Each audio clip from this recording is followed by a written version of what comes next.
so the next exercise we're going over is the single leg deadlift or single leg hip hinge on this. The big thing with this is we want the majority of the movement being at the hips, not at the knees. So go ahead and go into a single leg deadlift. On there, a single leg hip hinge on here. The knee is going to be unlocked. Go come back up. A little less at the knee, a little bit more at the hips. Right there, perfect. So the goal is to get most of the work through that glute hamstring on there. So it's not a squat pattern. You can do a couple more up and down.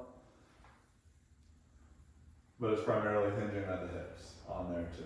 So that's the movement pattern that we want. A couple ways that we can load that. So one, just like our rear elevated split squat, there's going to be weight in the opposite hand. So we'll turn to face the camera now. So left leg on the ground, weight's going to be in the right hand. He's going to hinge through the hip and come back up on here too.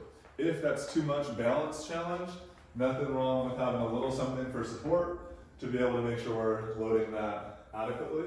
Let's go back to facing that way again on there too. As far as depth goes, the thing that I'm looking at with this is go ahead and do a couple, is that he's able to maintain a neutral spine position. So if he goes too deep, go ahead and go all the way to the floor.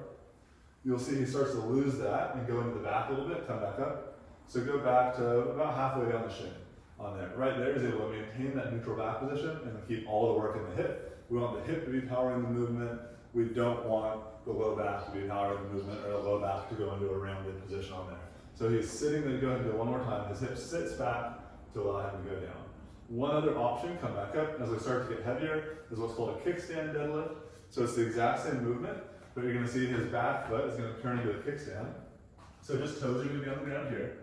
So that back foot, yep, toes are on the ground there. And then go ahead and do that same movement. And then the big thing here, just making sure it's keeping all the weight over the ball of the left foot. And as he gets heavier, if we want to really focus on strength in that position, that's just going to give him a little bit more stability, and we could even move into a barbell variation with this on there.